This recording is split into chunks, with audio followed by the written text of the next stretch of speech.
What's up, guys? Welcome back to my channel and welcome to a brand new series on my channel. As you have read the title, DR.CHESS. This series is all about chess improvement strategies, plans, how to play middle game, openings, ways, tips, and all. So this series will basically focus on how you should play a perfect game, about all the strategies, some middle game master plans, opening ways, tips, and all. So, in the first episode or the first video of the Dr. Chess, we are gonna see how to play a perfect opening and what are the general rules or principles of an opening. But before starting this, we should know what is an opening. The A chess game is divided into three stages: opening, middle game, and end game. The opening is the very first stage of a chess game. The opening is basically the group of initial moves of a chess game, which is approximately around 10 to 15 moves. Now the question arises, what do these 10 to 15 moves consist of? These 10 to 15 moves consists of some 3 to 4 pawn moves in the center. If it's in the center, it's excellent. Then some 4 to 5 moves for development of the minor pieces. The minor pieces are the bishops and knights. Then you should use a few moves, like 2 or 3 moves for castling, and then you should use one useful queen move so that your queen could be a good attacking piece and also your rooks can be connected. So now let's see what are the general rules or principles of an opening. The very first opening rule or principle is that you should play the pawn moves in the center. A player should try to occupy the center as much as possible. So if you're playing as white, you should try to play e4 or d4. I mean, e4 or d4. The good thing about these moves, they control a lot of squares like c5, d5, and e5, and this also gives your other pieces to go out. You can even play c4. It's a good move because it controls c5. And if you're playing from black, you should obviously play moves like, if white plays e4, you should also be a principal guy and you should go e5. So white controls d5 and f5, and you also control some good squares of the white side like d4 and f4. And same, if white goes d4, you can go d5 and you control a good amount of square. The second opening principle is about the development of the minor pieces. So let's say the game starts with e4, e5. Both the players are principal. But now what? So now we have to develop the minor pieces. The minor pieces are the bishops and the knights. But there is one rule, it's not really necessary, but it's a good rule for beginners. That if you have an option to go knight or bishop first, we should try to go with the knight first. Why? Because this bishop can go literally anywhere. Bishop e2, bishop d3, bishop c4, bishop b5, and you don't really know where your bishop should really go. But you really know about your knights. Your knight should just go on f3. Now you'll be like, wait a second, my knight can go to e2 and even h3. Your knight should be placed in such a position so that it controls most squares. So this knight controls a lot of squares like g5, h4, g1, e1, d2, d4, and e5. So this knight is pretty strong. If we go knight h3, it's not really strong because it only covers 4 squares, which are g5, g1, f2, and f4. So yeah, you should try to go knight to f3.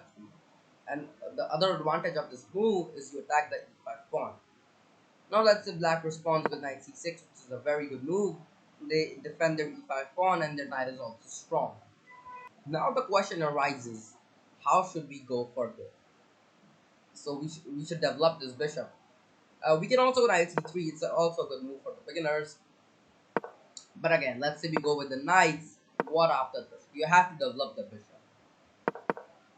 And generally, if you are beginners, I would recommend you just take out this bishop and cast him on the king side. It's more easy. Yeah, coming back. So where this bishop should go? I mean, it has a lot of squares. It's gonna just go bishop e2. But there's no real advantage of bishop e2. I mean, it's not doing really anything. And if white had any advantage, that is also lost. So it's zero point 0, and till this time it was 0.5. So bishop e2 is not a good move. What about bishop e3? Bishop e3 looks good because it protects e4. But if we see the advantage, it's not black who's better. Why? Because this move is bad because this d2 pawn is blocked. So what? I mean, I will castle. I'll just take the knight out. But the problem is this bishop on c1. This bishop can only be developed when you go d3 and take out this. But because of this bishop d3, we can't really open our bishop. So and one more opening principle is you should not play moves which obstruct your own play, own pawn moves or own bishop play. So yeah, this is also a very important opening principle. So in this position, you should basically play move like bishop c4, which is a good move controlling the f7 square, or you can play move like bishop d5, which is the Ruy Lopez. It's also the move. So let's say we play bishop c4 and black also goes bishop c5. Till now the opening has been really good. It's perfect. Now what? You can go knight c3, d3, anything. d3 is now is fine because this bishop is out of the pawn chain. Or you can even castle. Castling is the best because beginners should try to castle as soon as possible so that their king is safe. Black can also do the same. Black can just go knight f6 and can just castle freely. And this is what you call a perfect opening. You go d3, d6, white to queen e2, queen e7, bishop e3, also bishop d6, h3, and bishop e6. So this has been a perfect opening because everything is developed. There has been no like unuseful move. And even the rooks are connected, the king is safe, all the pieces are developed. So yeah, this is a perfect game going on. This is how you should play an opening. Another opening principle I want to state is you should not really moves, play the pieces which you have already played. I mean, should not really move a piece again and again. Let's say after e4, black plays e5, knight f3, knight c6, and we have just go like bishop c4, and black just randomly plays knight b4. Take the pawn. I mean, black is just moving the knight, and in just few moves, we can actually just win the queen. You like black would not do that, but if we just move our pieces again and again, this doesn't really mean anything. I mean, if we just move back, let's say we defend it, black goes here, we are here, castle. I mean, we are just doing this. This is very bad because black has now a very serious advantage. Black has developed three pieces and also castled, and white has done nothing. And look at this, minus 2.4. Black can just try to go knight g4 with d6, and this is just almost winning for black. So remember, you should not move your pieces again and again in the opening. Now, another very important concept I want to tell: should not move your queens generally in the opening unless they create a huge attack or they are winning some material. What I mean is a lot of the 90% of the beginners just move their queen, which I also did. I mean, it's a mistake which most of the beginners do. When they do queen f3, that's a black plays knight c6, bishop c4, d6, or they can just go bishop here. I mean, black is like just developing, and suddenly white just makes it when black just hunts me. And when someone does like this, be like, wow, I'm a genius. I should play this opening again and again. I mean, but what if after bishop c4, white just goes here? And white could try to play g4, but these are some of the bad moves which white should not play. And look at this, it's -4. I mean, black can just turn the tables again. After knight d4, white is completely lost. Like queen d3 to protect c2. You can thrill out with d5, or you can even take this pawn, and white is completely losing. So you should not really move the queens again and again because most of the time your queen is gonna get harassed. So yeah. So these were some of the most important opening principles which you should remember while playing. Now, based on this, I want to show you an example. Let's say white starts with e4, which is a good move controlling the center, And black plays h5. And h5 is a very bad move. Why? Because it just does not control the center and it's just an unuseful move. I mean, that move does seriously nothing. And on the first move of the game, the advantage is plus 1.3. Let's say white goes d4, which is another good move. I mean, white is just controlling 4 squares in the center. And let's say black just plays at a5. Another very bad move. And black is just playing like a stupid because white has control all the centers. Now, if you want, you can go c4. Let's say white goes knight a6, f4, and a knight f6. I mean, that's fine.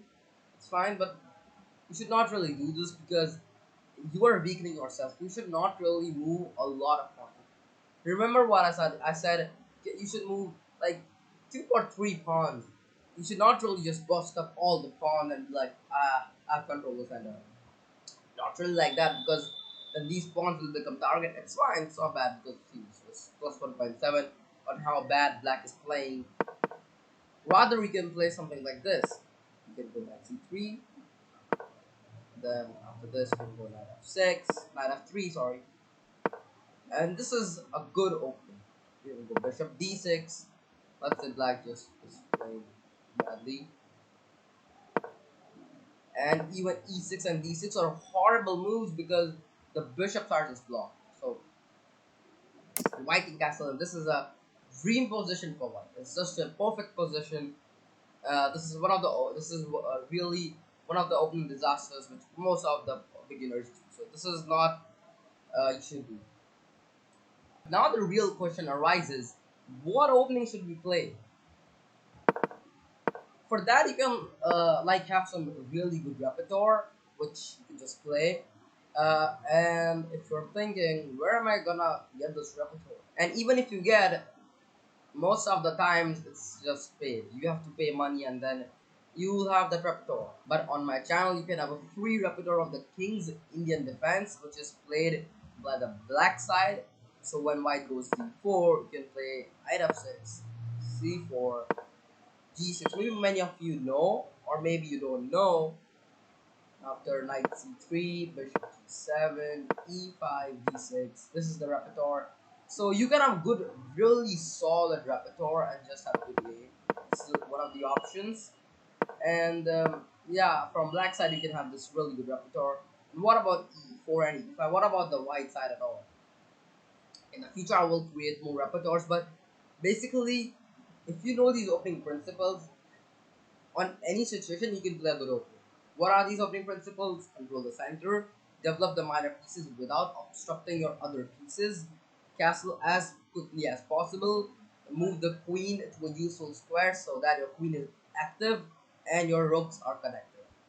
If you just like follow these rules, you can play a good opening. It doesn't really matter. But unless if you want a professional opening repertoire, you can just have a nice. You can just have a. You can just learn opening or have a repertoire. So guys, this was the. Now I'm ending this video. So this was the first video of DR.CHESS where I told you how to play a perfect opening and what are the general principles and rules to play an opening. I hope you like this video and really comment me down below what more topics I should cover on this series DR.CHESS. I'll meet you in the next video, next series, next episode of this series. Till then, be safe, be healthy, and keep watching Incredible. Goodbye.